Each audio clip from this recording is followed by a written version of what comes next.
Saw the Guffies for the game.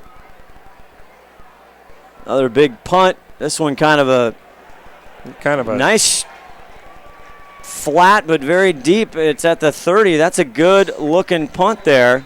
That went about 10 yards over their heads. I think they were expecting a little bit of a shorter one there. That's going to net somewhere in the 50-yard mark. Yeah, it was actually a really good punt. 9:40 left to go in the second quarter. Scott Oshman, Tim Boyle, our expert football analyst, breaking it down. Boyle. 13-0, 9:40 left in the second quarter.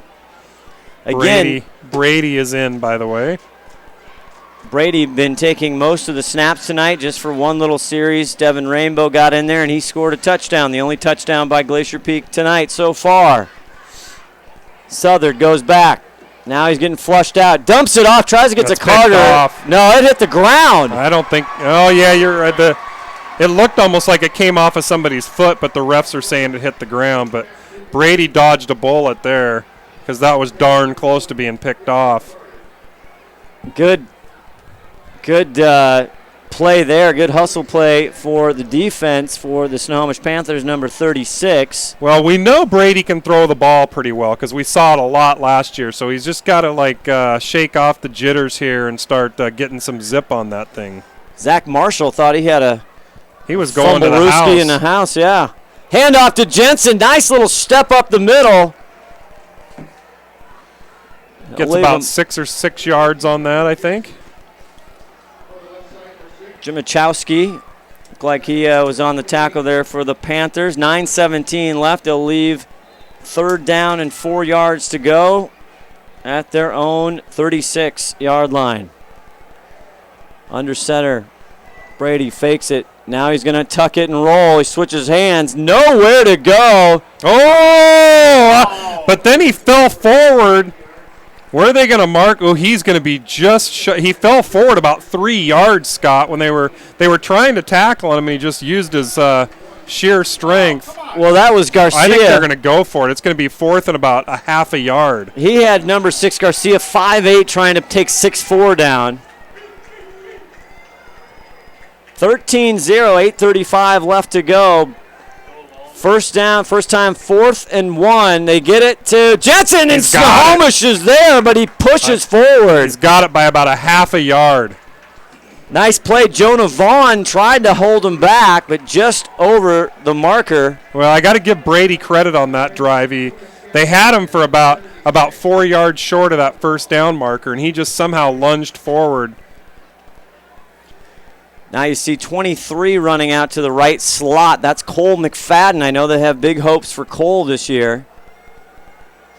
Brady back to pass. There's a flag down, and Brady's just running into traffic, and they're going to walk him all the way back. Oh, that should have been a little unnecessary roughness there. Vaughn.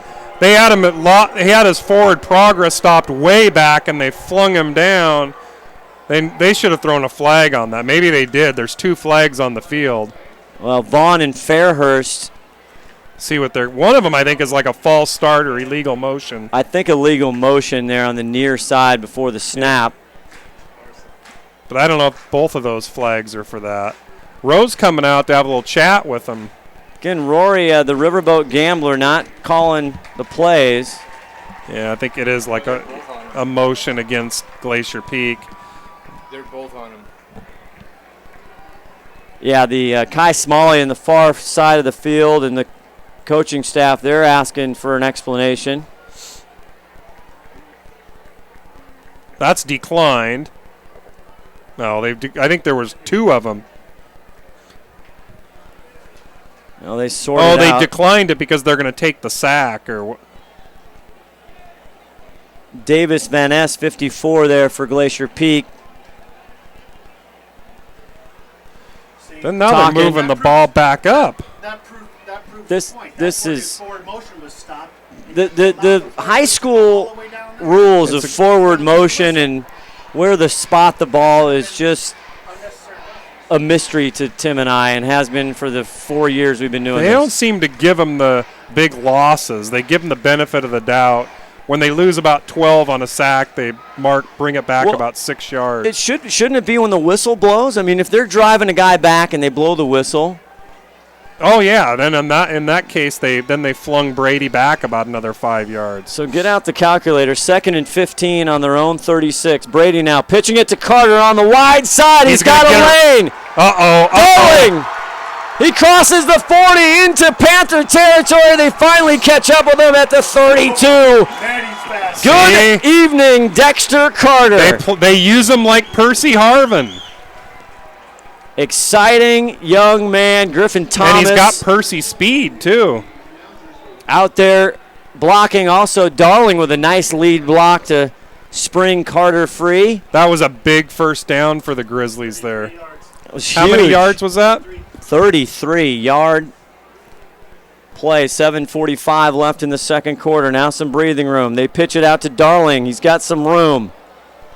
Finds a seam. Crossed the 30. Now he's taking him all the way to the 25. Brunswick is back.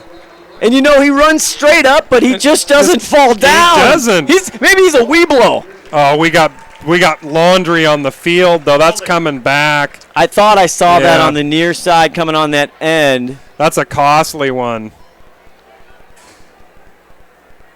The only good news about that is it'll be first down all over again, but that's coming back at least 10 yards. Well, we talk all the time about, again, officials. Listen, it's the toughest job out there, and it's hard to get them, but that game up in Mount Vernon I'll never forget. I mean, I think we had 40 minutes of the entire game, but the officials.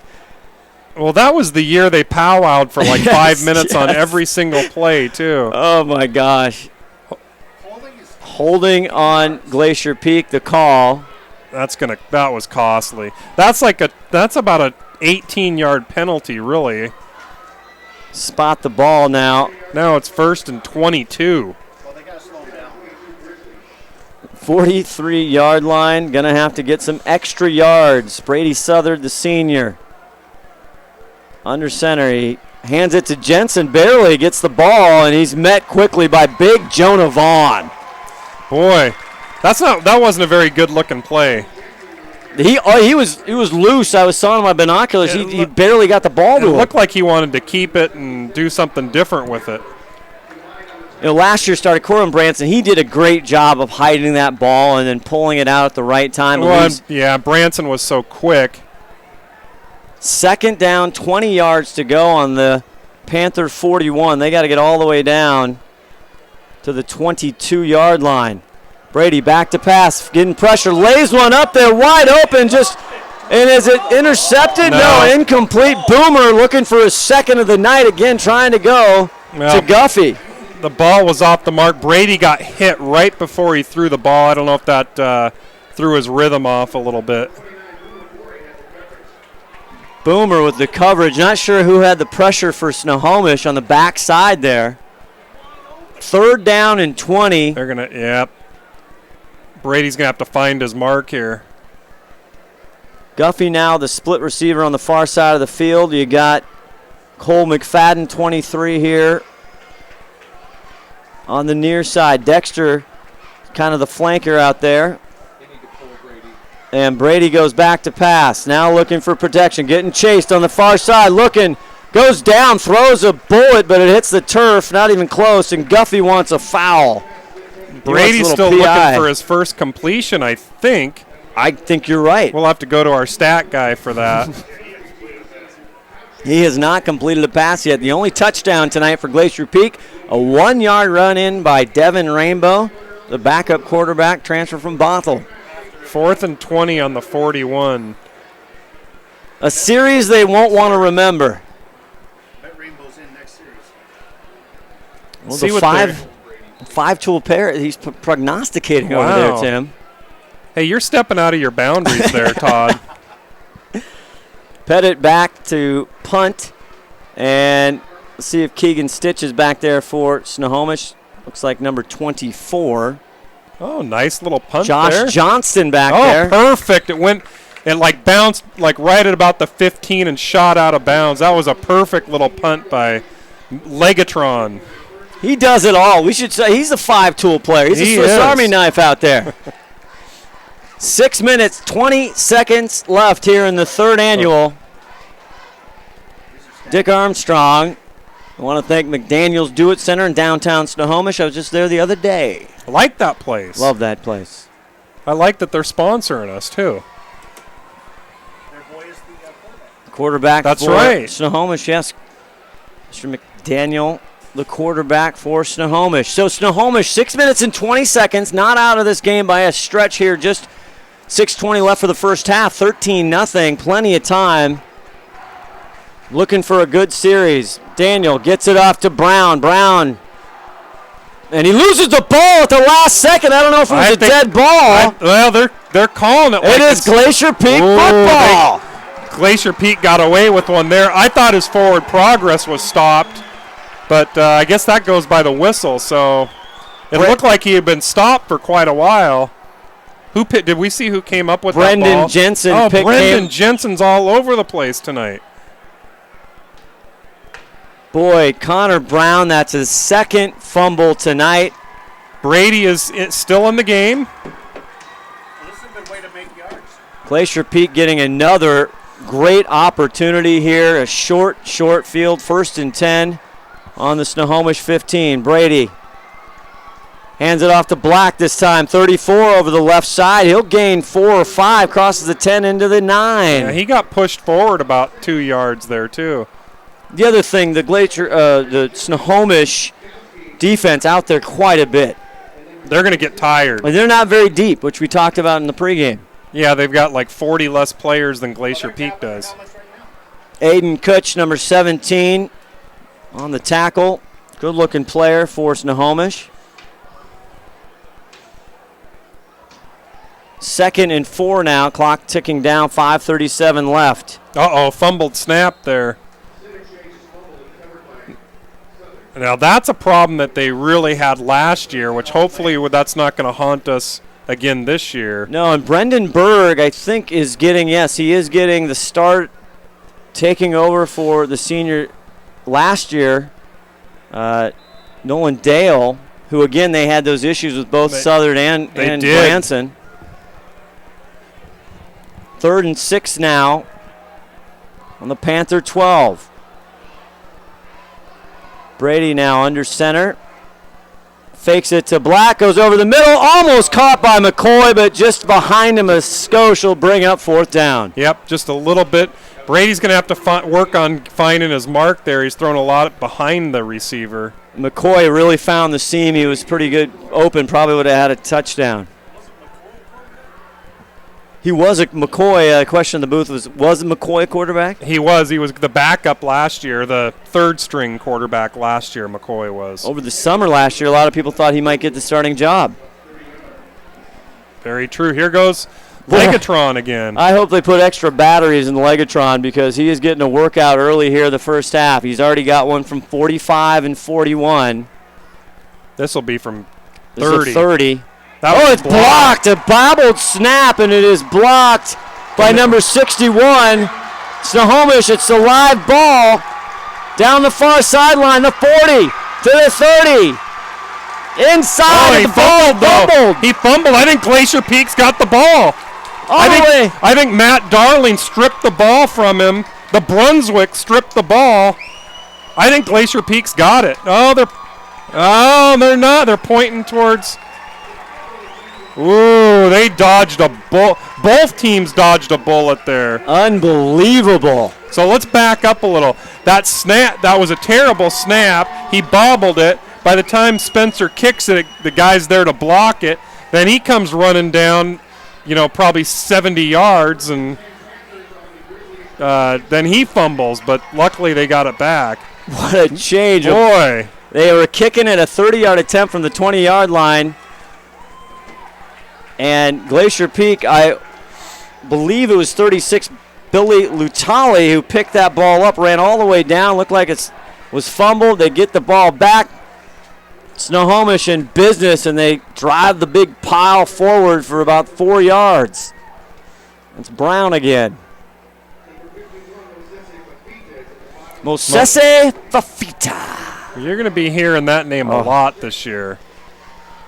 Great wrestler, too. You're going to be hearing it for years to come. Yeah, also his younger brother, Malachi Fafita, on the other side down on the line. Second down, 6 yards to go here, 4:14. Biggest opportunity so far tonight for the Panthers to get on the scoreboard.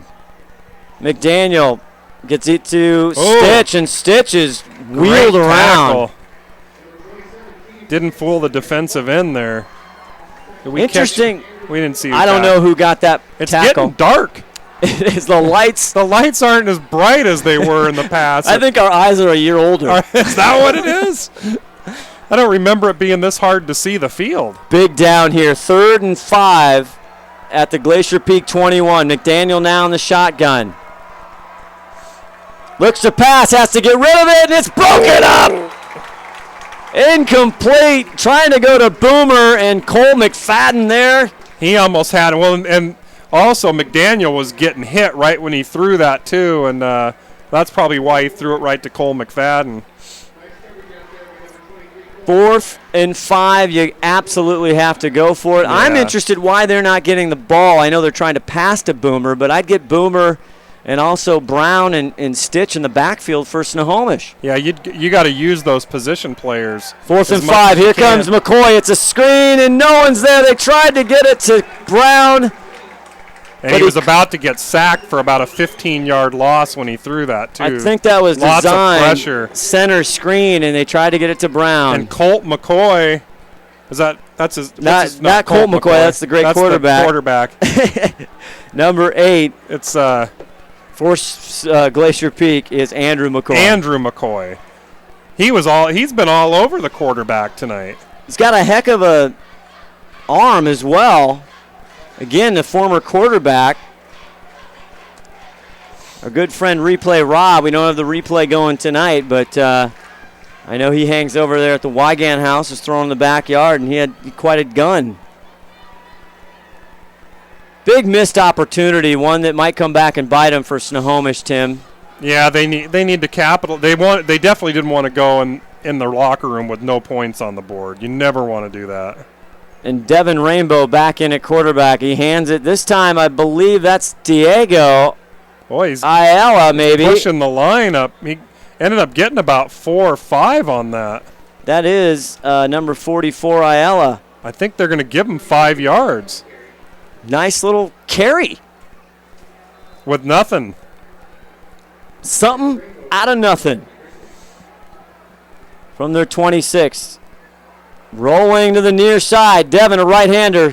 Flings it. It's complete. He got it. On It looks the- like, and they're giving it to him. A great catch by Guffey. Well, Guffey's the guy. You're going to need to get the ball in his hands more. He's just one of those guys that you get it in his hands and he makes things happen. By the way, don't go away at halftime. Special guest, the mystery guest. Chime in on Facebook. We're seeing a little activity on our Facebook page, STSPN. 1st down and 10, now 2:54. Uh-oh. Lost snap. Glacier Peak, I think, kept it. But, boy, that's the second time they've had a problem with the snap in just the first half here. And that's Berg. Devin Rainbow, number 18, in a quarterback, ends up coming up with the ball. Brendan Berg there. First start for that young man under center. 2:26 left in the half. Number 56, Josh Stokely up that front line. Again, they lost some big players last year. 2nd and 11. Rainbow is going to pass one more time. Rolls to the left. Dumps it out off the fingertips of Diego Ayala. Now, that's the receiver should have had that one right off his fingertips. Boy, they really roll him left and throwing right. They do. But he looks That's pretty not good. an easy throw either. 2 minutes, 13 left to go in the second quarter. Glacier Peak holding on to a 13-0 lead. Snohomish, if you just joined us, boy, 2 big turnovers, and they were knocking as close to the door as they have come tonight on the 21 of Glacier Peak and couldn't get it done. 3rd and 11 now for Devin Rainbow. Now he gets pressure, rolls right. Wolhoff trying to get out in front. He lets it go. It's intercepted. Snohomish Panthers come up with the INT, and it's Number 17 for the Panthers, Aiden Kutch. Great defense there by the secondary. And I got to tell you, the passing game for Glacier Peak is really, really struggling tonight. This is something we are not really used to. But we've got like one completion we got one or two completions the whole half here. Two completions. Two completions the whole half. So 2:02 left to go. Snohomish with one more chance here before the half to get on the board. McFadden, they're going to try that center screen one more time, and it's caught. Oh, he caught that? Almost. He gets across the 50. Now he's got some daylight. And Cole McFadden brings him down. It looked like he hurdled the defensive back up here. But Aiden Kutch for the Panthers with a big play. He had the pickoff, and now he's got the largest gain of the night on offense for the Panthers. That was a good little run after catch. Number 17, Aiden Kutch getting into the fun. 1:48 left. Big pickup. Now 1st and 10 on the Glacier Peak 33. Daniels, now he wants to go to Brown. Brown meets two Grizzlies and tries to drag them. But they might get a yard. I don't even know if they'll get that. The play didn't have time to develop. The quarterback was about to get sacked there again. I got to tell you, Glacier Peak's defensive ends are getting in there really quick. A lot of pressure. Turnovers, though, a big part of this game so far. 2nd and 10. Grizzly 33. Brown stretching, but I don't think he even got back to the line of scrimmage, and there's big Burke Cuneo. Well, it's high school, so they'll give him the line of scrimmage probably. When in doubt, they give it to him. Ian Black, 34, plugging the hole. Linebacker Cuneo cleaning up. A big 3rd down and 10. They've got timeouts. 51 seconds left. Snohomish might have to burn one if they don't get a big play. Fafita on the wheels of McDaniel, and he just bails out and throws it away. Well, he didn't have much of a choice there. I don't think he wanted to get tackled by Mosese. I wouldn't. No. God, I don't think I want to even get, a high five Mosese. He could knock me out. Absolutely. And then he probably do a belly-to-back souffle on you, too. You just don't know. 43 seconds. 4th down and 10 yards to go. They got to get to the 23-yard line. McDaniel's back. Big pressure of McCoy.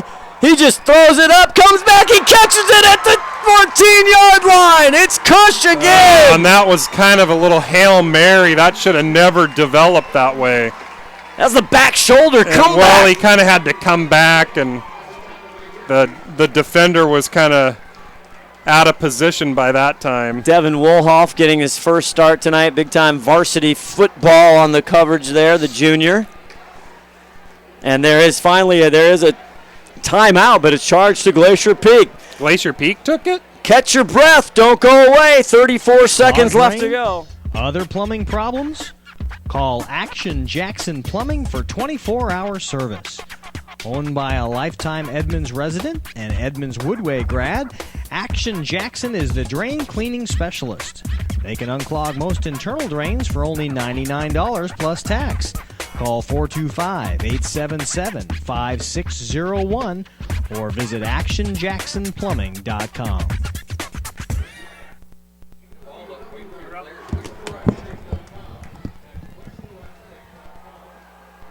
Oh, Nelly! 34 seconds left. Scott Oshman, Tim Boyle. The 3rd annual Dick Armstrong Cup. 13-0 Glacier Peak, but Snohomish in the red zone. Here comes McCoy again. McDaniel finally goes to the end zone. It's out of bounds, looking for Boomer, and Guffey was having nothing of it, or Darling. Boy, McCoy's wanting that T-shirt. Somebody has got to put a helmet on McCoy if you're a Panther. Man, the guy's all over the place. He's getting a free pass every time. Unmolested. Untouched. Mom's not going to have to clean that uni. 28 seconds now. 2nd and 10 at the GP 14-yard line. McDaniel's getting chased all night long. This time he's got some time going in the air for Cush. He's overthrown, incomplete. 3rd down and 10 with 23 seconds left to go in the first half. And the coverage was solid all the way around on that play. Nobody was open. And that was the one time he actually had some time, but there was just nobody open. 3rd and 10, 23 seconds left. 3 times. They'll probably have another if they not sure about their kicking abilities, whether they'll attempt a field goal from this length if they are unsuccessful here. Now trips right. McDaniel gonna roll right, looking, throws over the middle, and it's incomplete. Not sure who he's going, if he's going with Cush. Nobody was really in the it wasn't close to anybody, really. He had Riley Responte, number 22, kind of on the deep pattern. I think he may have, well, I wasn't sure if that was underthrown or overthrown. So we're going to see a field goal attempt. It's going to be a 32-yarder. And it is number 32, trying from 32, Joel Williamson. Oh, somebody's taking a timeout here. That's timeout, Snohomish. Is it Snohomish? Okay. So if you're Kai Smalley, you like this decision, why not try and see if you can get 3 on the board going into half? Well, I really can't answer that because I don't know what their kicker's like. You know, in high school, 32-yard field goals aren't easy to come by. You know, so. Junior Joel Williamson, 5'7", 140. It's 4th and 10, though. So, yeah, I probably kicked that field goal. I mean, you should have somebody that can kick a 32-yard or at least give you a 50-50 shot at it. Or do you try a fake? Well, I think they'd rather have – I think they want to get something on the board. I think they do, and they'd be happy they need with something. They'd be happy with 3 points on the board right now. Looks like he is a southpaw, and he's just inside the left hash. Big deal here, a lot of moving parts. The snap, the hold is down, the kick is up. I think he's got it. And it is no good. Just off the right, just wide right by just a couple inches maybe. Tough break. Well, like high school, 32-yard field goals, it's no chip shot. You got to appreciate Spencer Pettit. Exactly. People kind of take him for granted, but, you know, in high school, you know, it's hard. You got the long snap, you got the holder. It's just, you know, these guys they're just not that gifted a lot of times like you get in the pros. You got a lot of real superior athletes, and it's easy to put that ball down. It's not in high school. 14 seconds left. But a good momentum. I mean, again, for Snohomish, it would have been huge as Brady just kneels down. They'll let time run out. Don't go anywhere, but some good mo for the Panthers here in the 3rd annual Dick Armstrong Cup. Glacier Peak going to go into the locker room with a 13-0. And don't forget about our special guest coming up here in a few minutes. Don't go away. You're enjoying Glacier Peak football for its 4th season here on nowhere else but Snohomish Times Sports Network.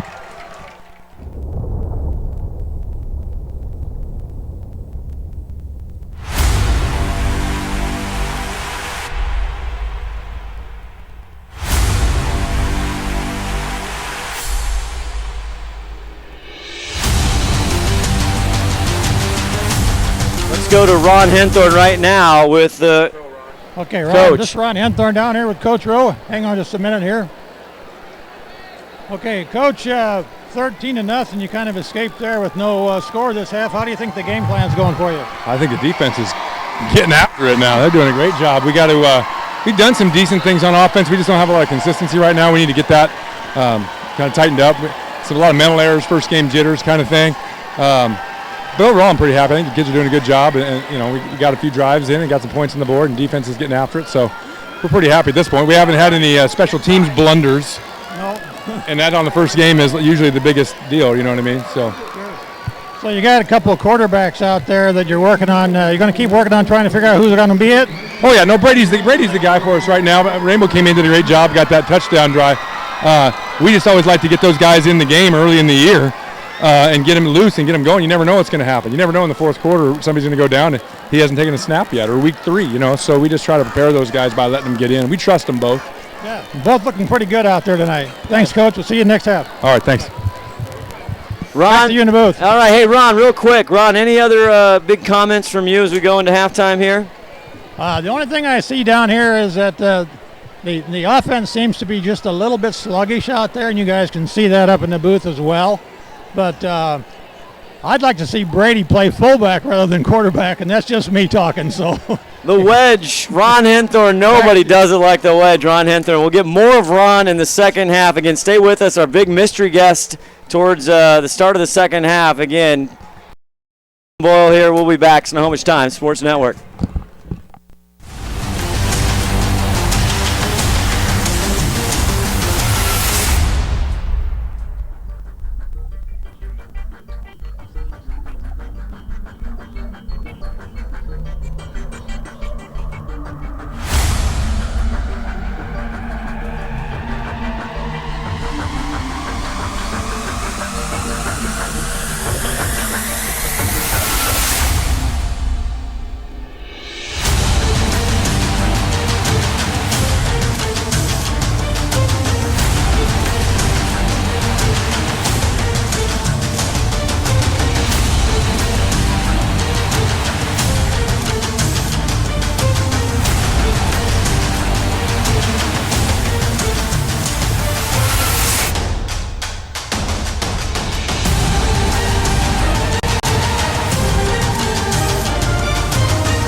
Clogged drain?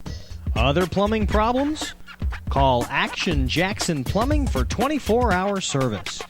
Owned by a lifetime Edmonds resident and Edmonds Woodway grad, Action Jackson is the drain cleaning specialist. They can unclog most internal drains for only $99 plus tax. Call 425-877-5601 or visit actionjacksonplumbing.com.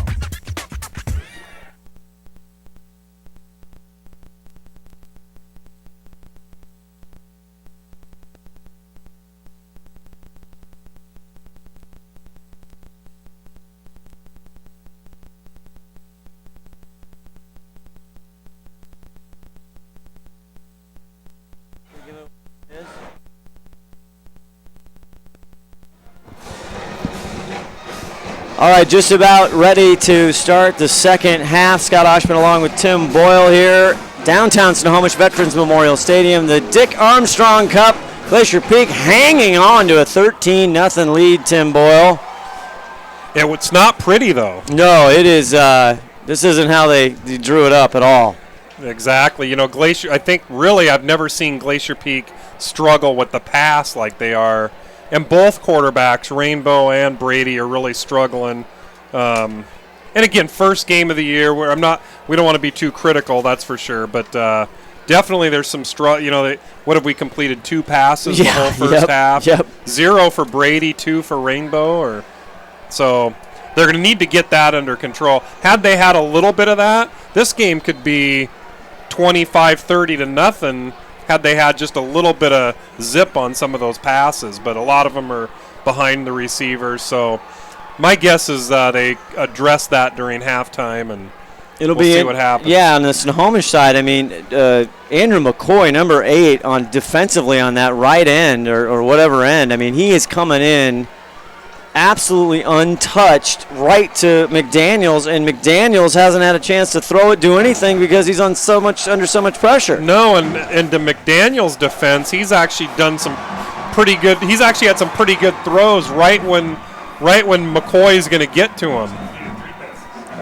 According to our statistician, John McClain, he's completed 3 passes, which is better than our quarterbacks. Yeah. All we're looking at for Glacier Peak, that 13 points there. 1 touchdown by, again, kind of the newcomer, Devin Rainbow from Bothell came in right at the end, and with a 1-yard run up to the Legatron leg of Spencer Pettit, already good at 45 and 41 yards. His 30-yarder attempt was blocked. That was one of the biggest plays for Snohomish coming down the stretch of the first half.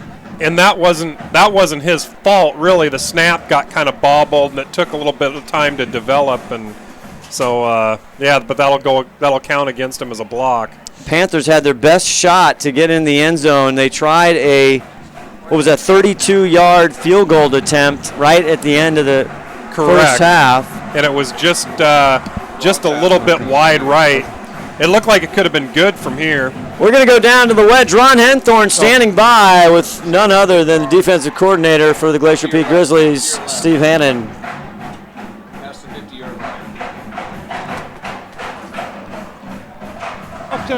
I think we should keep doing that. Yeah, that sounds good, doesn't it? That feels pretty good. Let's keep doing that. Couple little mistakes there, but what'd you work on in the halftime? Well, they got some screens on us. So we're being overly aggressive. They got us on a couple of screens. We're going to have to step back a little bit with that pressure.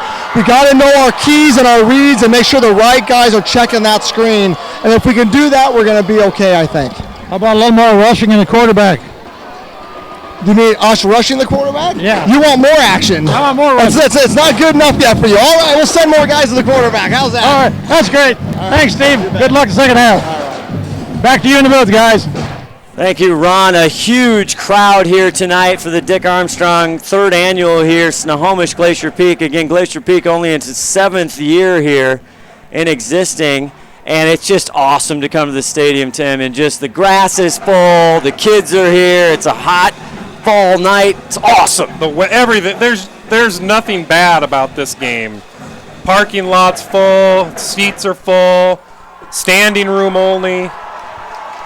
Everybody's hyped up. A lot of fun here. High school football first night. Stay tuned. Look for STSPN covering all kinds of game. Again, our sister streaming station now, SLSN. The early game final in, and Edmonds Woodway victorious over Jackson 35-14. Boy, Coach Vincent just cannot find the rhythm over there at Jackson. No, and that surprises me. I was thinking Jackson was going to be a lot better, but Edmonds Woodway is no slouch. And Jackson sees them every year typically because they were in 4A together, and Edmonds Woodway is probably a really good football team this year. One of the funniest player bloopers on STSPN earlier. Todd had a great chance with the Jackson kids. They had big Ryan Fee, the offensive tackle, and also the jokester, the comedian of the Timberwolves, Keenan Foster. Check it out on STSPN Facebook page, Todd. You know what? I think that they're not going to have any problems. I mean, Cheeseman and Foster, when they find their groove, I think they're going to do all right.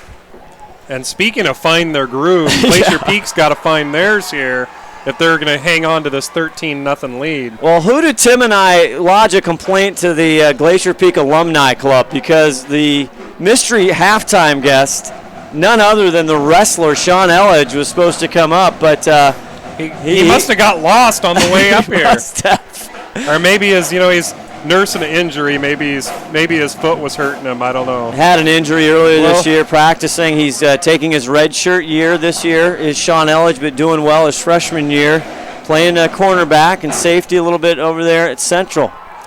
Good to see the wrestler. Yeah, it was great to see. We had a whole thing, Tim. You were going to do a whole wrestling demo in the booth. Oh, yeah, we were going to have a little scrimmage. I wanted to replay the playoff game against Bellevue when he did the double chicken wing underneath the came pile. out with the ball? Yeah. Yeah. I wanted it's to reenact It's going to be hard that. to reenact that in the booth, but we could try. Oh, that's good stuff. That's an archive. You can look that up at the STSPN archive. That's a closet classic. It really was. That was a fun time. And, if you didn't know, Glacier Peak, for some reason, put Bellevue on their schedule again this year. Yeah, we didn't get a chance to talk. We'll have to try to talk about that if there's a little bit of downtime. I'm not a big fan of that decision, but I was just shocked. I think the ripples going through once everybody knew that was happening was crazy. But they didn't check with you and I on that. No, they didn't. And, Coach Rory has some reasons. And Dexter Carter takes it around the 14. He comes to the near side trying to find something, and he's finally pushed out. Throw the flood. That's going to cost him 15 yards, Scott. They tackled Devin about 7 yards out of bounds there. I'm surprised only one flag came out. Zach Marshall, 36. Boy, he didn't see the end line. Apparently not. He didn't realize he was in about 30 Glacier Peak players on the sideline. Quick with the flag right there. Again, Snohomish, not a way they wanted to come out here in the second half. No, because that's actually going to go another. They're going to be on their side of the field. Dexter Carter taking it around the 14-yard line, got pushed out. Dexter Carter, to me, seems like one of these kids that's just waiting to break one big. I agree. I think, again, they got to figure out how to get him the ball. Percy Harvin, my goodness, I thought his legs were going to fall off last night. They were running him so much. They were. They really were. That's really kind of his first game where he was completely healthy, and they were using him on all the plays, so it's going to be an interesting year. Well, it was a committee kind of effort at quarterback.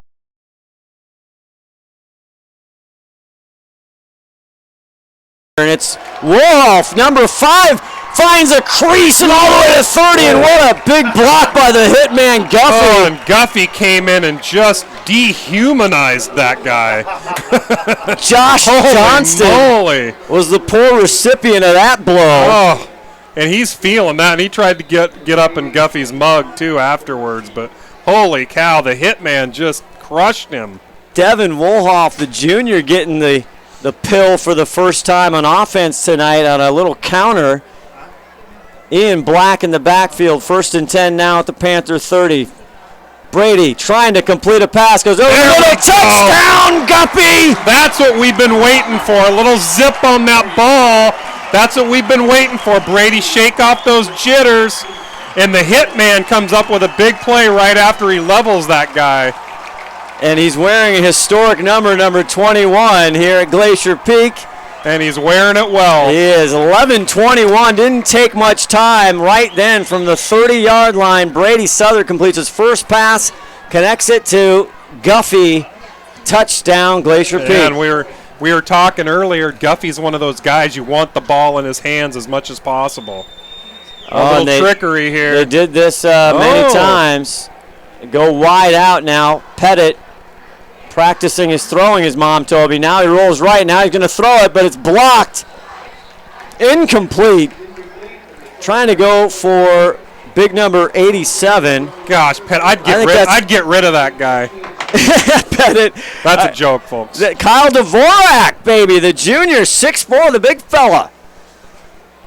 Trying to get to Dvorak. Pettit, I mean, come on, what's he trying to do? He wants to kick, interception, and throw for an extra point? How greedy can the guy be? Oh, man, just not enough at the table for Pettit.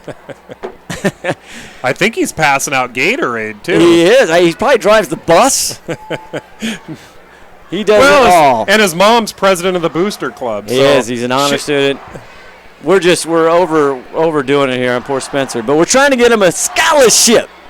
Well, somebody would do well to pick him up. So stays at 19, but maybe that is a good sign to come for Brady Southern. It connects with Guffey on a nice pass play. That's, I think, just what Brady needed. Get that one pass out of the way. And it was a big one, too. May as well have your first completion be a touchdown.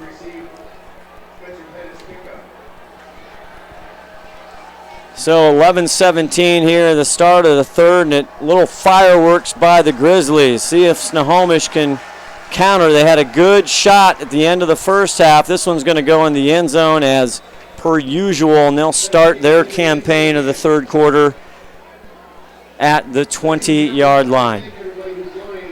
Want to thank our halftime sponsor, Action Jackson Plumbing. Action Jackson, looking for their the banner across your screen here during the game. Want to thank their halftime sponsor, Action Jackson Plumbing. Say that 5 times fast, Mr. Boyle. I can't. I will after the game. Okay. Kobe McDaniel, first time starting for this young man. Big upside. McDaniel looks over again, getting pressure. Touchdown, pick 6, Matthew Darling. Now the question is, there's a flag right on the 20-yard line. I don't know what that's going to be. I saw him throw it right before that pick happened, so I think it's coming back. As we talk, Kobe McDaniel not getting a lot of help. He is getting backside pressure like nobody's business. Darling was just right all over that one. Here's the call. Snohomish. It is on Snohomish. It's a touchdown, folks. Boy, they started out this third. I don't know who thought the halftime speech was, but it worked. How you liking my prediction now, Scott? I'm not liking it as much. What? No, I'm happy with the predictions. That's what they're predictions. Hey, well, I like to make predictions, but people like me to be wrong, too. No, come on. A pick 6 by Matthew Darling, who was very familiar with the end zone last year. Very proficient when he got close to stand-up junior Darling. And here's Pettit. Now they're not going to mess around for the extra point, as the hold is good by Davis Van Ness. 26-0, ladies and gentlemen. Yeah, I just wanted to pipe in here and let you know that we were supposed to have wireless, but obviously it wasn't here tonight, so bear with us with the technical difficulties. By the time you watch us again, it'll be perfect in high definition. That the golden tones of the 5-tool player who's missing a tool, but it's not his fault, Todd Elvig. Can only work with the tools. Unfortunately, yes, we were supposed to have a huge pipe here at Snohomish Veterans Memorial Stadium, and didn't arrive in time. But you can always check it out on STSPN on demand. Also the YouTube channel, STSPN on YouTube, in high definition.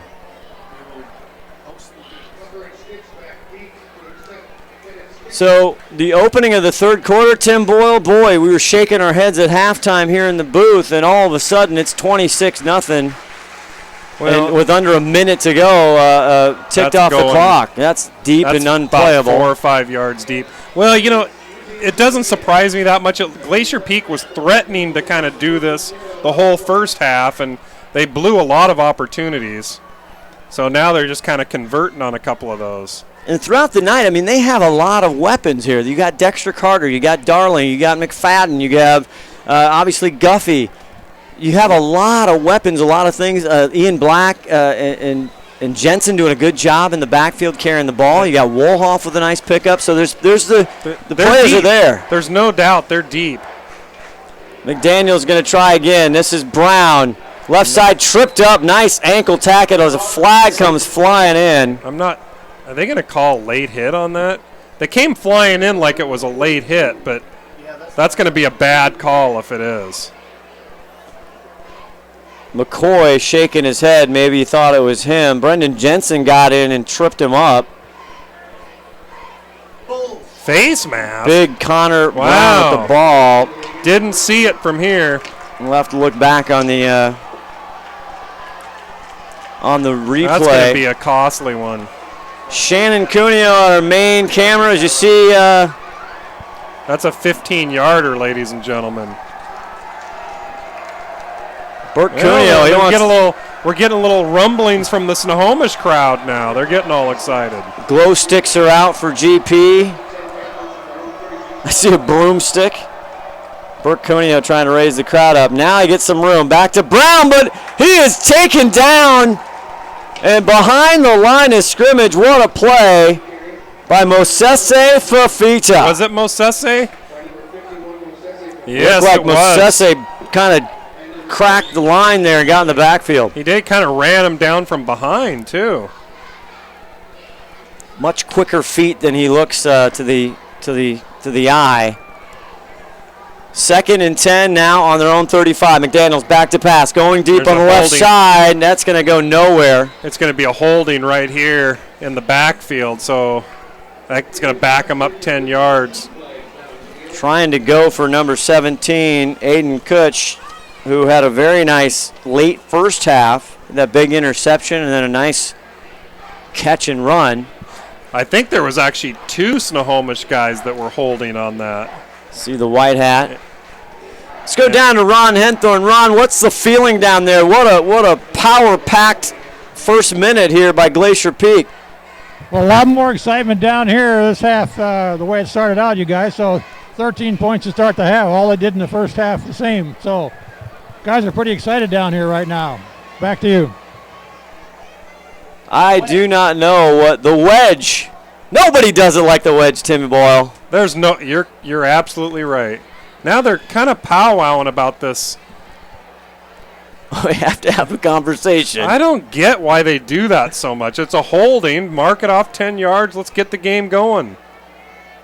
They know they're on the big STSPN. They want the FaceTime. They want the loving. They camera hogging? They're camera hogging. We don't even have a camera in the booth. Man. They call that what do they actually call that? They're photobombing us? There you go. Tim Boyle actually has one of the greatest photo bombs of all time. Glacier Peak trying to get excited. 2nd and 24 from their own 22. McDaniel running for his life, and he's going to do it again. Ooh. Gets it off, it's tipped up, and it's almost intercepted down on the ground, incomplete. And Bert Cuneo just leveled the quarterback on that. I think the ref was thinking about throwing a flag because he thought it was a little bit late. He looked like he had a couple words with him, but he didn't throw the flag. Well, I don't know what the Cuneo parents are feeding that boy, but he is big. He's a strong He looks like a whole boy. different player from last year. 3rd and 24. Cole McFadden gets to the Brown. Busts up the middle across the 35-40. He's on his horse past the mid-stripe. Now it's a race. The big fella rumbling, stumbling all the way down to the Glacier Peak 25. Connor Brown. Matt, that was a clutch run on 3rd and 24. We got a guy hurt. Oh, that's not Spencer. Who's hurt on the? We got a guy hurt pretty bad. Looks like somebody hurt their knee there. That is not good, and it looks. Can we get Ron on Yeah, there? Ron, can you in a good angle there, Ron? No, he's on the other side. I don't know if he can There's get a look. Ron right there. He's heading down there. I hope that wasn't Pettit. I saw a 2 on the first letter. 52-yard run, and that's Guffey. Oh, no. That's not good.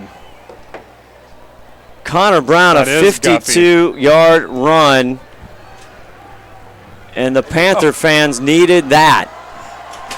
Now look who's in the booth. What happened to ya? The wrestler found the booth. Meanwhile, going up high for cushion, he's incomplete. Devin Woolhoff on the coverage. Had to do a little halftime speech.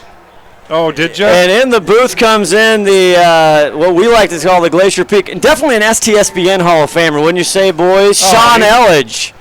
He was a 5-tool player. Sean, how you doing tonight? I'm doing good. Happy We to see lost the you. What guys. happened to you at halftime? I had to go down there and rally the troops, make sure, give them a halftime speech, make sure everything's going good. Well, you were talking to 21 in the red jerseys as he gets close to another first down to the 16, 17-yard line. How are they going to stop him? How do you stop the big boy? We need the D-line to make some penetration, make some plays up front. There we go. We got to teach him some media side. Come on, you love the camera. You should know how to hold a microphone, Elledge. Come on. 9:21 left in the third quarter. 3rd and 2 on the 18 of GP. Another good opportunity here for the Panthers. McDaniel and shotgun. Looked like GP might have gone early. Counter to Brown, but nothing doing. He's pushed all the way back to the 20, and Woolhoff and Darling and McDaniel's there to meet him. So, Sean, what'd you tell him at halftime? I told them that they need to come out, finish the game, play like the game 0-0. They need to make sure that they're doing the little things right. That's what they've been messing up. The no penalties. The O-line needed to give the quarterback a little more time so he can throw the ball and just play smart football. Andrew McCoy is going to want that one back. It's 4th and 2, and he jumps offside. Costly mistake there. So what'd you think? What was your takeaway from the first half of the Glacier Peak offense? We're gonna put you on the spot here.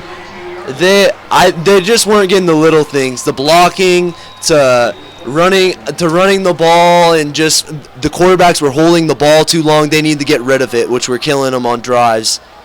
Connor Brown getting the most of the work, and his legs still going. They finally drag him down, but he gets up to the 8-yard line. 2nd and around 4 here for the Panthers. Sean Elledge, I mean, you started. What's it like starting? A lot of these kids have never started big time under the lights for varsity. I know you were like almost an 8th grader when you started, but what's it like for some of these young kids? I mean, there's a lot of butterflies for the first varsity game. The boys are a lot bigger and faster. The game speed's a lot different. Number 19 in the game gets the ball. Looked like he went forward and then went backwards. He's inside the 5. They had 4 to go. Not sure. Number 19, Peyton Plucker. So, Sean, what do you remember about you? 2 years ago, you guys opened up with Snohomish, and it was the first time Glacier Peak had ever played Snohomish. And what do you remember? What are your takeaways from that game? Probably the most fun game that I ever played in. Nice little crosstown rival, and it was just an awesome game. Brown hit back, but whistles were going before the snap. They're 1st and goal at the 3. We're right here with Sean Elledge coming back now as a sophomore at Central Washington. You're a little banged up, a little off-season workout, just kind of a quirky kind of injury. You really weren't doing much, right? Yeah, just running a route and the foot popped, and that was it.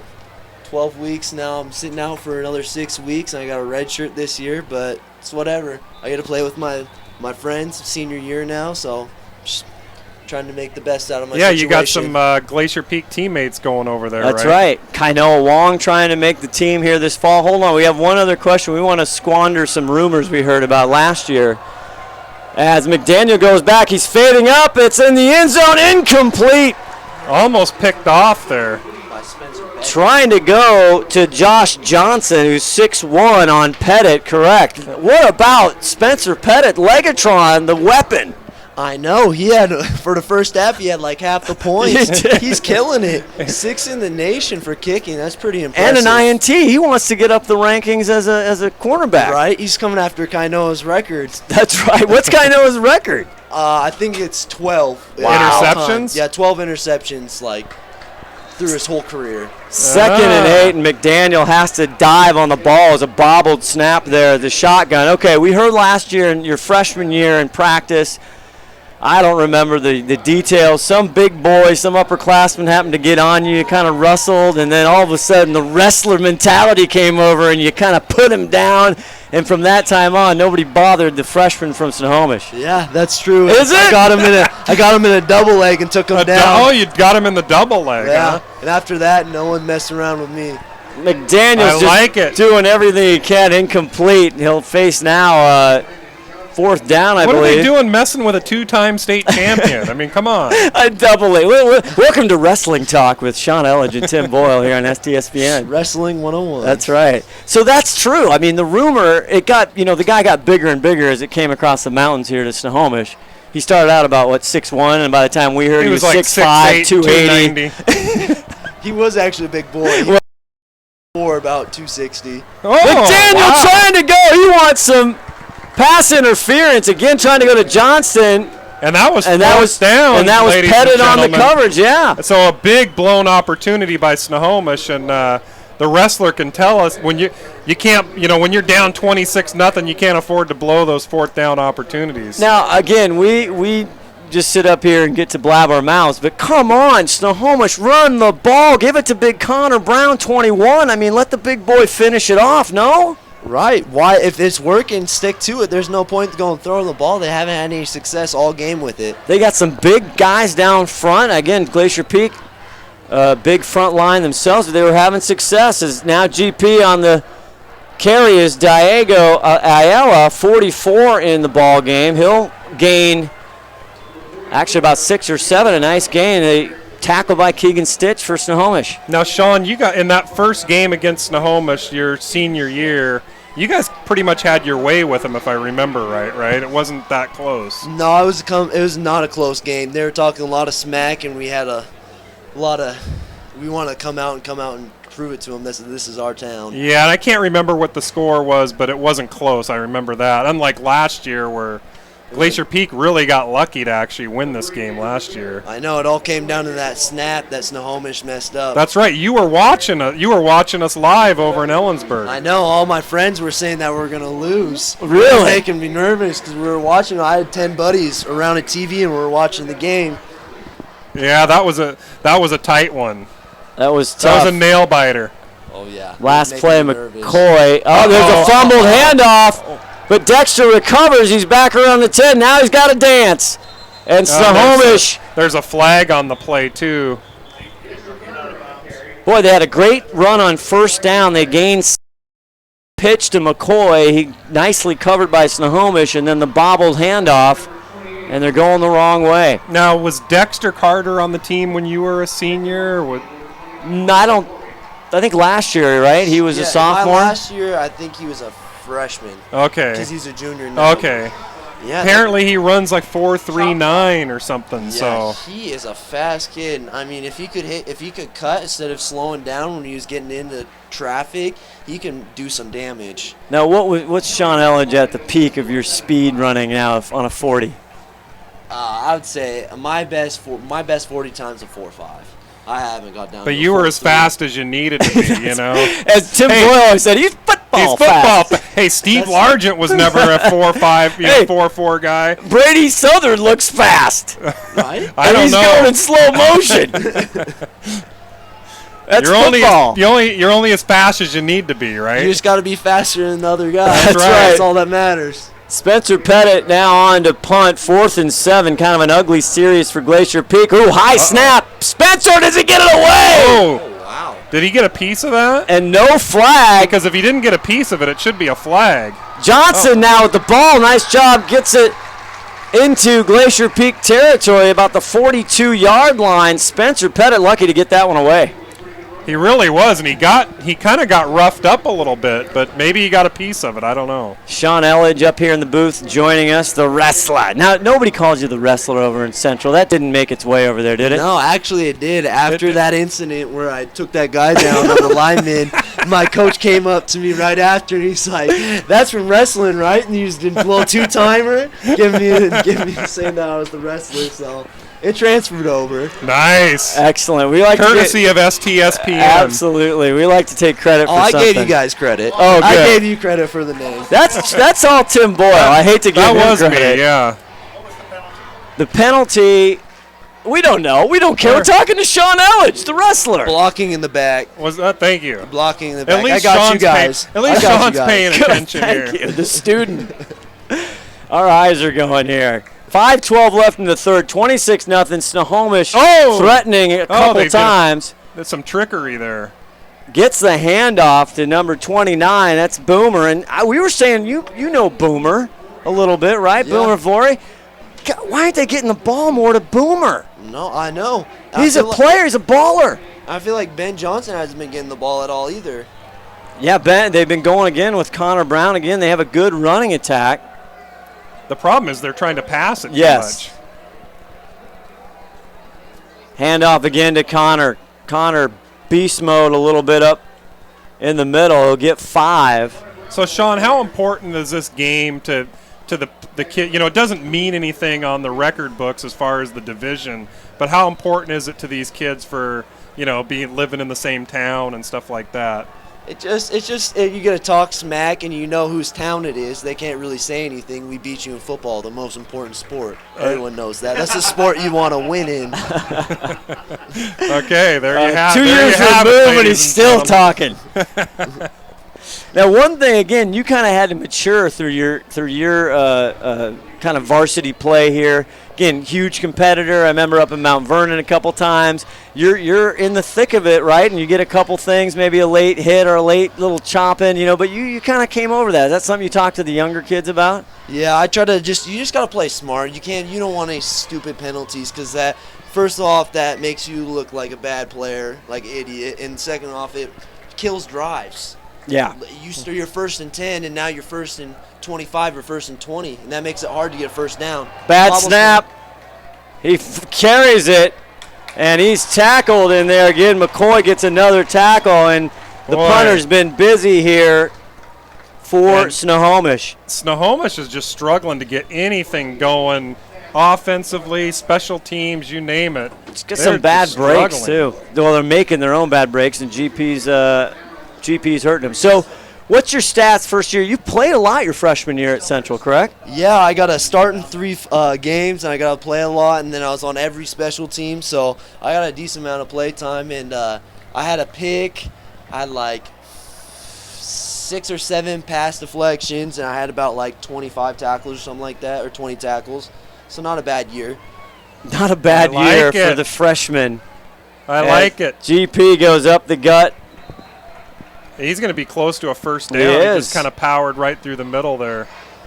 Who stands out now? Again, coming back, look at this team. Again, Justin Guffey, who I think is back out there. He's wearing your number. But who really stands out, somebody who can take over the game? I think Spencer Pettit's a really big game changer, because look at this. Right now, if we don't get a first down, he can kick a field goal. Where do you want him to go to school, college? Where do I want? I want him to go to D1. I want him to go to a good program. Yeah. I think SC would be kind of a cool school for him. Wow. Oh, come on. Wow. Not SC. You're breaking my heart. You guys want him to go to UW? I want him to go to WSU personally, but you know. Guys, come on. I want him to go to a good program. I love Wazoo, but they cooked it even against Rutgers. I can't. Rutgers. Don't talk about it. Don't talk about it. He still hurts. I always root for them. I do. It's painful being a Coug fan sometimes. Devin Rainbow, and he's a keeper on the left side, and Devin with the running touchdown in the first half. He gets met, but again, as high school, they're going to place him at a 4-yard gain when he had a 3-yard loss. That's exactly right. That bugs us, Sean. We don't like the spot rule, but it's a first down for GP. Yeah, back to Pettit though. I'd really Yeah. like to see him go to a D1 Yeah. school. Yeah, I don't get care a about scholarship. USC, yeah. Wherever. You know. I'd love to see him go like to a school that actually needs him. Like Boise State always struggles with kickers, and Oregon go to a good program where. Well, Oregon never kicks a field goal. Yeah, I don't know. That's We the want to- problem. But every time they had a chance at a national championship, it's from a field goal that they missed, so their kickers missed. That's because their kicker hasn't kicked anything all year. I know. I just want him to go to a good school. I don't know if he's going to go to the NFL or CFL or whatever, but give him at least the opportunity. You never know what the kid wants to do. Well, also even more, he's a great kid, smart kid, does well in school, and again, we know his family well and look forward to seeing him after the game. Is Rainbow there, incomplete, trying to go across the grain to get Hatch, Zach Hatch, the basketball player, Zach Hatch in there, 6', 150 junior. Going to see him on the hardwoods come this winter. Rainbow pitches it now to Wolhoff on the right side, who's had a nice night. And he'll pick up 4 or 5. Sean Elledge, our guest here in the third quarter. I guess you're, better late than never, right? Right. I'm sorry about that. I had to get the guys straight. No, we can get them ready. It's all good. It's all We good. can relate to that. Yeah. Apparently whatever you said worked because they're coming out with a bang here. Yeah, were you in the locker room at halftime? Oh, you betcha. Now, who gave the big speech, Roe or? It was a little bit of everybody. Was it? Everybody chips in. Yeah, I mean, All the coaches, mostly the coaches. A couple players chipped in. quick but jump and Ian Black up front down to the 5. Well, it's enough for a first down, so they're going to be sitting at first and goal from about the 4 or the 5. Minute 17 left to go in the third quarter. Scott Oshman, Tim Boyle, and our special guest, Sean Elledge, now a sophomore at the Central Wildcats, right? Isn't Central? Yep. Central The Wildcats, and again, injured this year, going to sit it out as he gives it up the gut one more time. This time the Panthers not fooled. They'll gain 1. Probably going to be about one more play in this quarter here. What's the big thing you miss about playing high school football? the atmosphere. I just love it. Everybody's into the game. You got the whole school here. You got the whole town here. You see blue, you see red, you see white. It's just awesome. Nothing's better than Friday Night Lights. Especially this game too, because there's nowhere to sit. Standing room only. Darling's not going to quite get there on that play. Little kind of pitch reverse to Darling from Rainbow, and a nice job to contain by Snohomish. And now number 36, who was part of that play, just kind of see if he's all right. He goes down. He looks like he's got a little maybe cramping or something. But third down and goal as time ticks away. Sean Elledge, the wrestler, I'll tell you, there's a couple things we'll never forget. I'll never forget the Marysville-Pilchuck game, one of the best games we've seen. The INT to the house. Sealed the deal. Sealed the deal. There was another one. It was like Shorecrest or Shorewood where you had like 5 touchdowns and one was like a kick return, a fumble return. He could probably tell you what were the stats that night. It was Shorewood. It was a kick return, a fumble to the house, a fumble pickup, recovery for a touchdown, and then I had two receiving touchdowns and 1 rushing touchdown. Yeah, that was you were all over the place. That is a stat stuffer night. That's why he's STSPN Hall of Famer. Are you the leader for Glacier Peak in touchdowns? I'm not for sure, actually. That's a stat that I'd love to know. We'll have to figure that out. We did. Remember, I know we had one Evan. year you were kind of going back. Who was the receiver? Well, we had Evan. Evan Nelson. Evan Nelson. You guys were kind of going back and forth. Junior year, and then sophomore year. Well, sophomore year was Jack Bonner and Southard were still there, right? No, Bonner wasn't there. Bonner, you're sophomore, Southard right, was there, right, which made it kind of tough. You're right. But you were getting a lot of playing time. You kind of, something like the third game, I remember you coming in, getting like, I don't know, all of a sudden you got like an interception or something. You were all over the place after that. Yeah, after halfway through the season, I got to start on offense. My sophomore year, I started at corner. And then halfway through the season, I got to start at wide receiver. Yeah. Because someone got hurt, and then I got the spot when they came back, too. So. Well, just hearing from the Elledge family on our Facebook page again. Also, a big shout-out. Big Nate down there in Cali. He's tearing it up last year. Touchdown, Glacier Peak. Who scored it, Tim? I was talking to Sean. I was busy talking too. Well, anybody who was actually interested, I think that was Matthew Darling. 32-0, 42. What's your prediction, Tim? I was 42-13. Well, mine is no longer valid. I was at 24-21. 42-13 is Tim Boyle, the Swami we call him. All right, Sean Elledge, great to see you. Thanks for coming up. We hope to see you. Come on back. Yeah. And stop by next time if you're here. Oh, I will. Okay. The hold is down, Pettit's up, and again, it's many yards into the black night here in Snohomish as Glacier Peak's taking control 33-0 with 11:53 in the fourth. All of a sudden, it's quite a night for GP.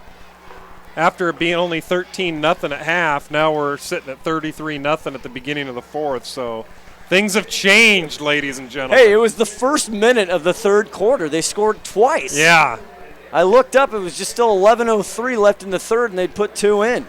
Did we figure out who got that touchdown? Okay. I think it was Matthew Darling. Again, if you know on Facebook, STSPN. You can try on Twitter. Hit us on the Facebook. Hit us. Why don't you? Who was that? Nick Hensley, Wendy Greger, Truce, Michelle, Larry Becerra on there, Sarah Jean Elledge. Some of the some names I recognize. The faithful 4 or 5 listeners. Yeah, we were up to 6 for a while. Hey, I tell you what, big credit to STSPN, Todd Elvig, the pioneer. We got up to 5,000 live viewers. We had almost 5,000 live viewers. Basketball broke the 2,000 mark. So, and again, our on-demand YouTube station gets a tremendous amount of viewers. So we thank everybody. Pettit belts it deep. Oh, and he's going to return it from the 1. And that's Keegan Stitch. Going to the left. Now he's got Wolhoff. He beats him. Still going down the sideline, finally pushed out around the 44-yard line. And Keegan Stitch is a freshman. A freshman? That's scary. That's downright frightening. Well, Garrett's his brother, so you should know how fast he goes. 5'10", 175, the freshman, number 27, Keegan Stitch. That ball would have been better served being 1 yard deeper. We'll have to talk to Pettit. That's one demerit for the Legatron. That's right. They need 2 scores for my prediction to come true. Let's go down here. We'll do this play, and we'll check on we forgot about Ron. We got to get back to Ron. We got Sean Elledge as a nice little first down run, pickup of 5. Let's go down to Ron Henthorne. What's going on with Guffey? Is he all right? I know it looks like he's back in the game, but what was happening there? Yeah, he had pretty severe cramps in his leg down there, but he walked it off and rubbed it out, and he's back out there right now, Scott, so take a look at him. They give it to the freshman Keegan Stitch, but there is nothing going. It's a Grizzly pack. Still took him 20 seconds to get him down. Now you're seeing some other kids getting some playing time here a little bit. Mosese Fafita in there. Again, just piling up the tackles. Again, number 15 in there, Devon Green. You're going to see him at running back. They're real excited about his play at linebacker as they give off to Boomer. Boomer crosses the midline and going to be about a yard and a half short of the first they're going down. to probably have to go for that, though. It's going to be 4th and about 1, I think. What a great name, though, Boomer. That is a great name. I don't think at this point in the game you really have a choice on this one. Kai Smalley, the second-year head coach for the Panthers. So much history here. Kobe McDaniel hands it off. It's a first down. Looks like he's got it. Yeah, I think they're giving him. Ooh. And Keegan gets the first down unless. Did they call it yet?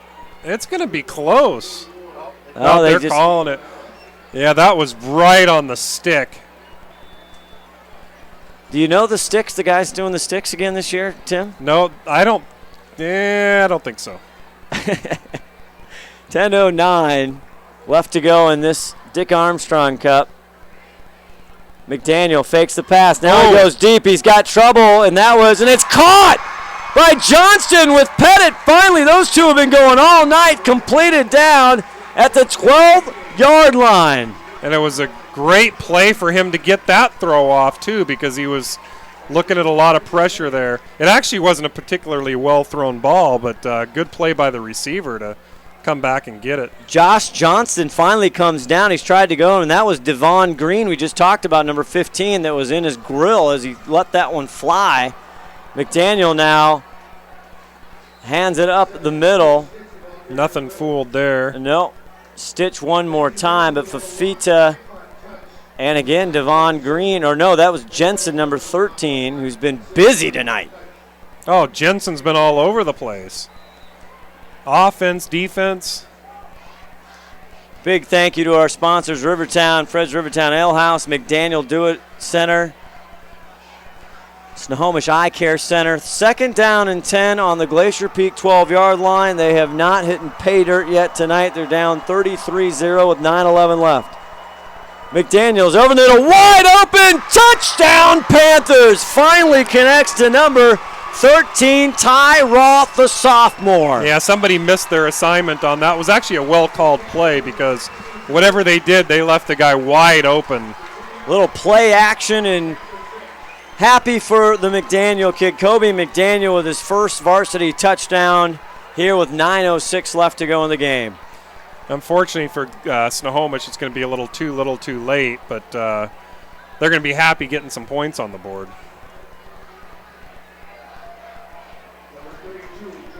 Joel Williamson on to attempt the extra point. The hold is down. The kick is up. And it's no good. Ooh. That hurts. So with 9:04 left to go here in the 2014 version of the Dick Armstrong Cup, it's 33-6 Glacier Peak. Are you a whiz in filmmaking? Do you want to become extraordinary in filmmaking? Then come to Shoreline Community College and work with Shoreline Productions, where you will learn to transform your work in teams of working professionals and students to create enchanting effects such as green screen, text animation, and so much more. So come to Shoreline Community College, where you can mystify and dazzle in filmmaking. Clogged drain? Other plumbing problems? Call Action Jackson Plumbing for 24-hour service. Owned by a lifetime Edmonds resident and Edmonds Woodway grad, Action Jackson is the drain cleaning specialist. They can unclog most internal drains for only $99 plus tax. Call 425-877-5601 or visit actionjacksonplumbing.com.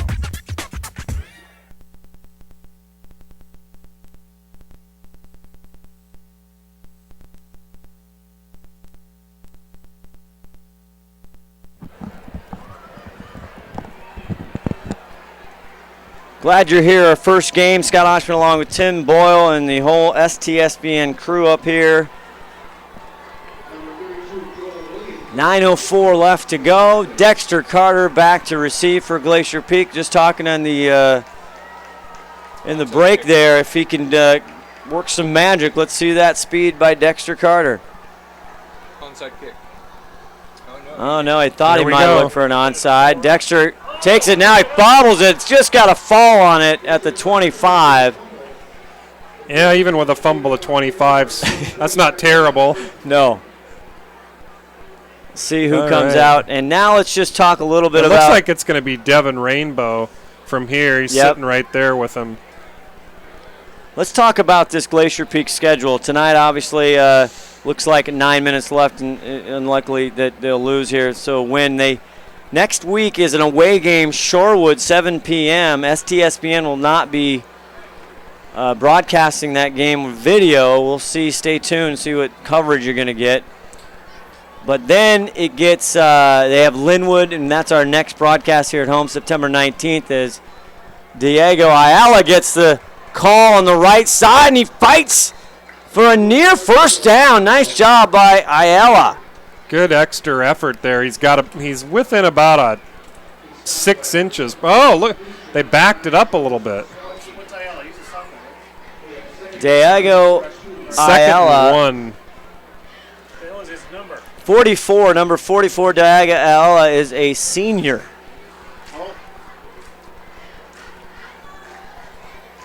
So 2nd and 2. And we've got some new players. Nate Schaub, number 80 on the near side. See if we can get you more of these players just in. Now it is Southard back. He hands it. No, he keeps it. Rolls to the left side. Gets the first down.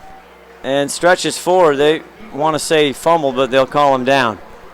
Another little tidbit is we got a lot of activity and people starting to leave here. Yep. Seeing a lot of cars leaving the parking lot, which is good for me. I want to be able to get out of here. No, I think the people leaving are probably Snohomish fans. But another great opening night here, warm one, September Friday night in downtown Snohomish. We're excited to be here. Again, STSPN, SLSN. We got a halftime score. Mariner leading Mount Lake Terrace 13-7 at half. As another handoff, I think that's Ian Black, 34, up the middle for a nice gain of around 5 yards. Or was that Diego? That was Diego Ayala. Check that, number 44 at the carry. They're kind of burning clock here is what they're doing. Opening, Rowe doesn't have any reason to run up the scoreboard. And opening night again, Nick Bender getting the call this year as the offensive coordinator. Rory Rosenbaugh handing that responsibility off to Bender. And I got to tell you, the play calling I think has been really good. I think some of the execution has been a little sketchy, especially in the first half, but can't really blame that on the play calling. So I think I'd give him a good mark for his first year. We were teasing Rowe before the game now that he's just special teams and kind of overseeing that he's got a lot of time on his hands. He's just hanging out. We'll look at this play, 3rd and 4. Brady Southard back in. He faked the handoff, and he got that last play, Dexter Carter, in motion. And now what's going on? Did they jump off sides? Carter was in motion. It looks like illegal procedure on the Panthers.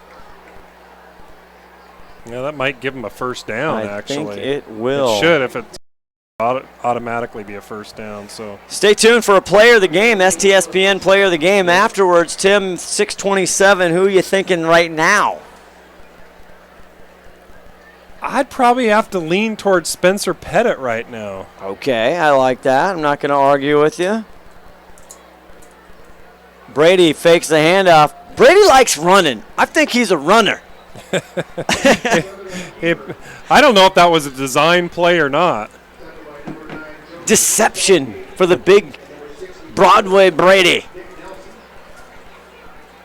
Darren Watkins gave me that nickname. I got to give him credit for that. You know what? And Darren Watkins is really the reason I'm here, the reason you're here, the reason a lot of people are here. Todd Elvig had been streaming games for years since they opened the doors at Glacier Peak, and Darren Watkins put me in touch with Coach Rory, and he said, you got to talk to Elvig as Dexter Carter flies outside. Nice little move to the right, and he'll gain a hard 7-8 yards, but just like the moves. Well, he could have lost 4 on that. He was about to lose 4, so that was a great effort on Dexter's going to break one, I'm telling you.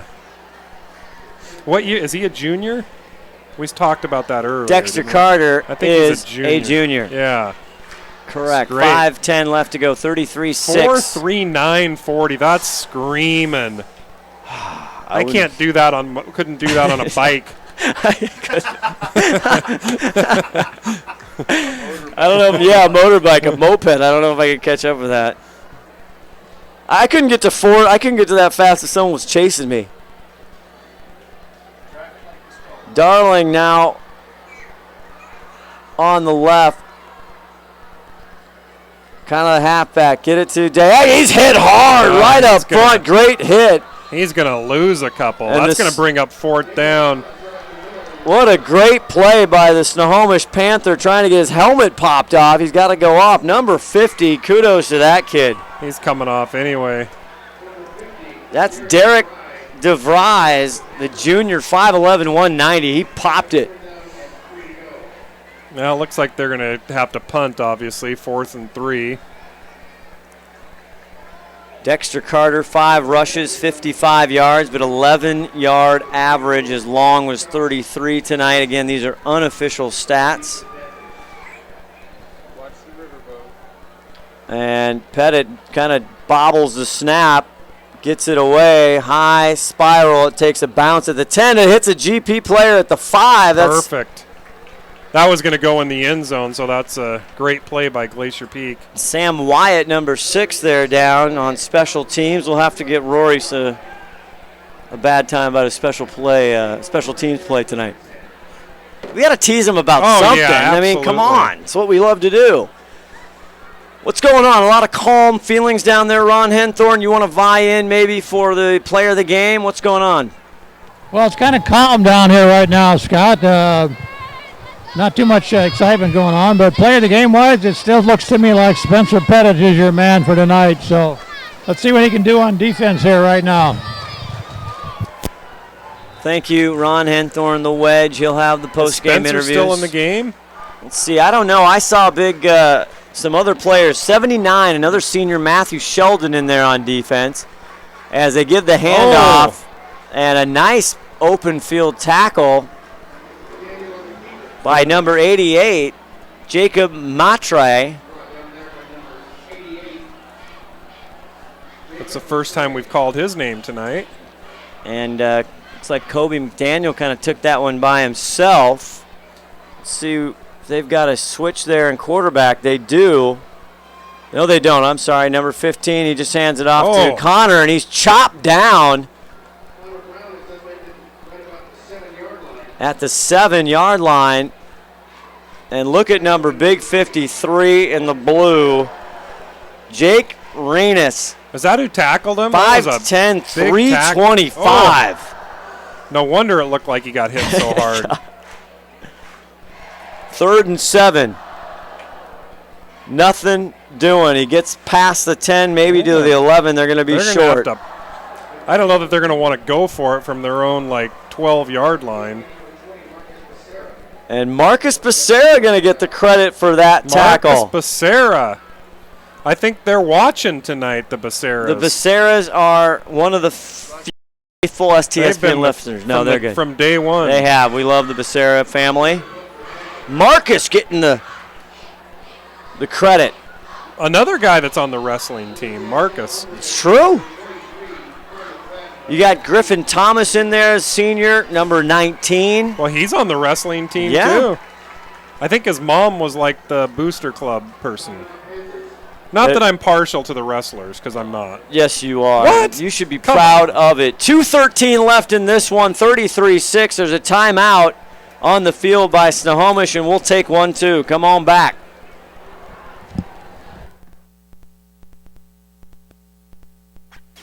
Clogged drain? Other plumbing problems? Call Action Jackson Plumbing for 24-hour service. Owned by a lifetime Edmonds resident and Edmonds Woodway grad, Action Jackson is the drain cleaning specialist. They can unclog most internal drains for only $99 plus tax. Call 425-877-5601 or visit actionjacksonplumbing.com. Just when I thought we had consensus for play of the game, controversy stirs. Big high fly ball punt. Not going to net a lot of yards. Takes a big Snohomish bounce to the 38. It's going to be some really good field position for Glacier Peak. Now, fortunately for Snohomish, I don't know how much they're going to really try to score on this play. We will see what they do. We'll see it interesting. A lot of, again, Roy Rosenbaugh at halftime telling Ron Henthorne just good to get a lot of the kids in, get them some playing time. And, again, it's a long season. They're very deep. 100-plus come out. Hopefully Snohomish can get some good experience out of this, too. Absolutely. This doesn't really harm either one of their records, obviously. Not a league game. No, and Kai Smalley, again, they lost a lot of games last year by low points. Including this one. Yes. Break here or there. 2:01 left. Devin Rainbow, the quarterback. Diego Ayala with the carry, number 44, and he'll get a yard. Probably only going to be about 2 or 3 more plays here before we wrap this up. Kyle Dvorak out there, 87, the 6'4 junior. Lots of kids. Griffin Thomas we talked about. Marcus Becerra got a tackle, number 20. And Devin Rainbow, his Glacier Peak debut tonight.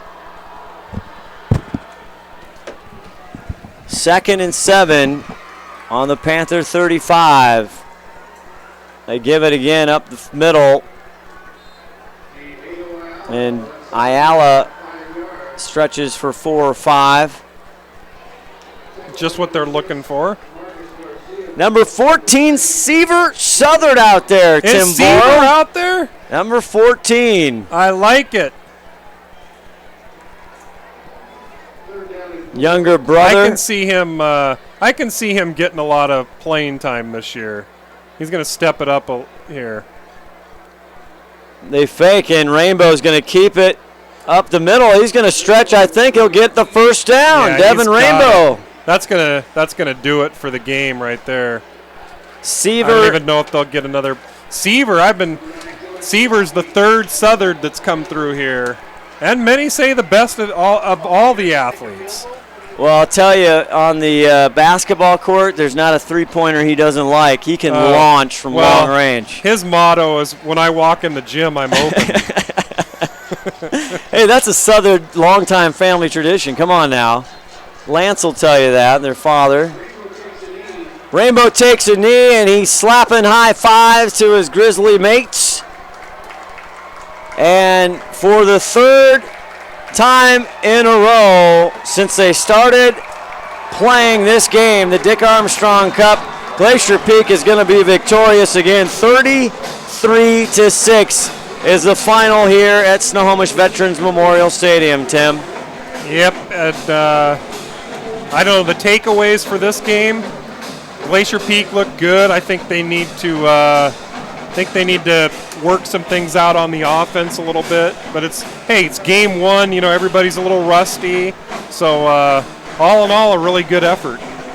Very sluggish, woozy kind of first half. The offense couldn't get going. Brady Southard just couldn't let it rip. He just couldn't get any sauce on the ball. We had a lot of tips, some turnovers. They really cleaned it up. It was really 2 football teams here in first and second half. Absolutely. There's a lot of kids on there with blue jerseys and also red jerseys. That's the great thing, the Snohomish community.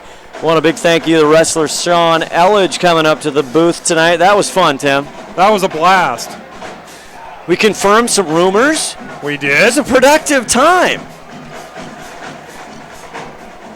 Stay with us now. Ron Enthorn, the wedge, trying to get our player of the game. Who is it? We didn't decide. I think Spencer? It's got to be Spencer. Ron? Let's get Ron back. Ron, can you hear us? Spencer Pettit's going to be our STSPN player of the game. As I can see Rory Rosenbaugh heading over for radio. I firmly agree with that, and I got him supposed to be coming over to see me here in just a minute. So. Oh, Ron made the decision without us. Just kidding, Ron. Just kidding. You put your 2 cents in. It's only worth 1, but that's okay. Radio's got Row right now. Again, schedule, look to the Herald, also STSPN.com for upcoming broadcasts. Again, we're stationed at 2 stadiums here. Snohomish Veterans Memorial Stadium, also Everett Memorial Stadium. So you're going to see a lot of Jackson High School coverage. You'll see Mariner. There is nobody between STSPN and Cascade will be there, and SLSN. What, 4 games every weekend, Todd? 3? 4 between the 2 SLSN and STSPN. Some weekends 5. So you want to stay right here. Nobody's got your prep sports North End coverage like STSPN, SLSN, and thank you again to the Everett Herald.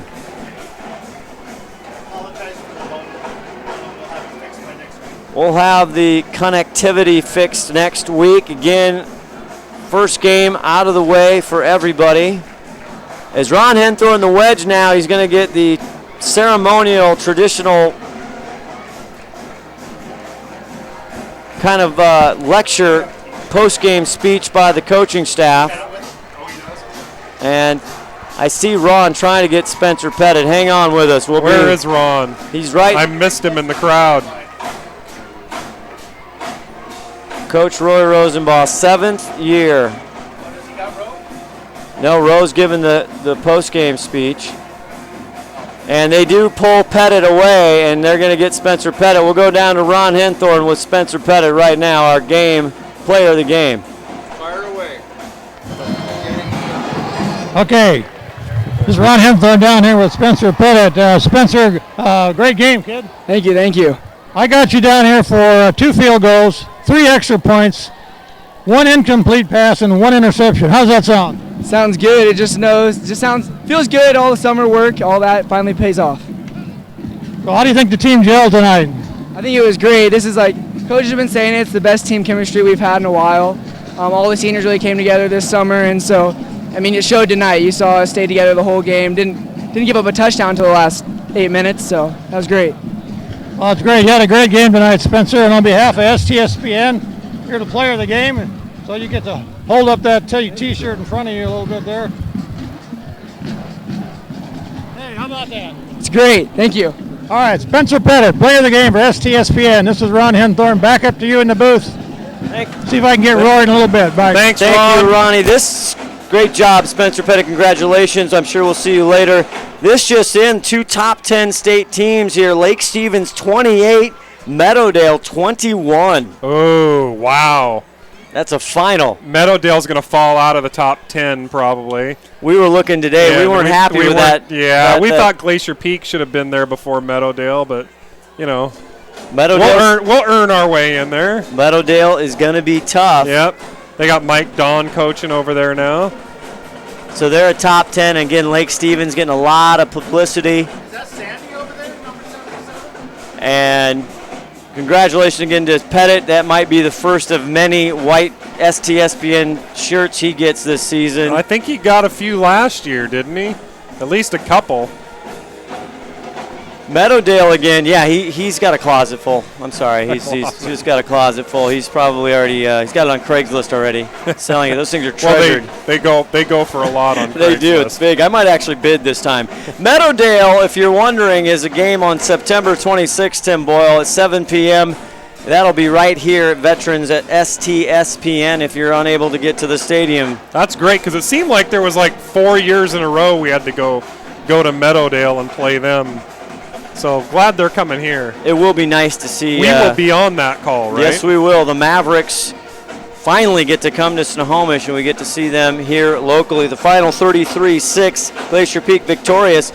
Big change, 13-0 halftime lead. They come out with under a minute left, get a nice Brady Southard pass to Justin Guffey for 20-some yards, and then an INT, a pick 6 by Darling. And all of a sudden, out of the locker room, it's a cannon. That just kind of blew it open there. So a big win for this. Make sure you look at our YouTube channel, STSPN, Snohomish Times, YouTube channel for On Demand. HD, as we wait, the man with many words, as usual, to say, Rory Rosenbaugh, as Ron Henthorn's trying to cut through the crowd. He's a popular dude. They don't call him the wedge for nothing, though. That's true. He can break a crowd like nobody's business.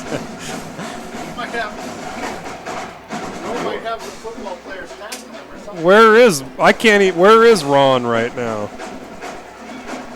Latest board game crazy in the nation. Where is Ron Henthorn? Linwood comes back into our league. And do we have them on the schedule, right? Yes, they are September 19th. That again is a home game on STSPN right here. We're fond of them because that was our first broadcast ever. It was, absolutely. Who's that? At Linwood. It was at Linwood, yep. I think the wrestler scored 2 or 3 touchdowns in that game.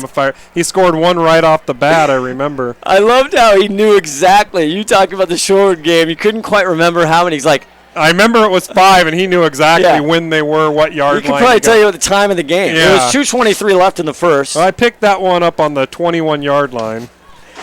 Also want to thank our crew, as always, just the best in the biz, baby. We have a lot of fun. Shannon Cuneo on our main camera. Leslie McLean down there helping out. We got Eagle Eye Cuneo, John McLean on stats.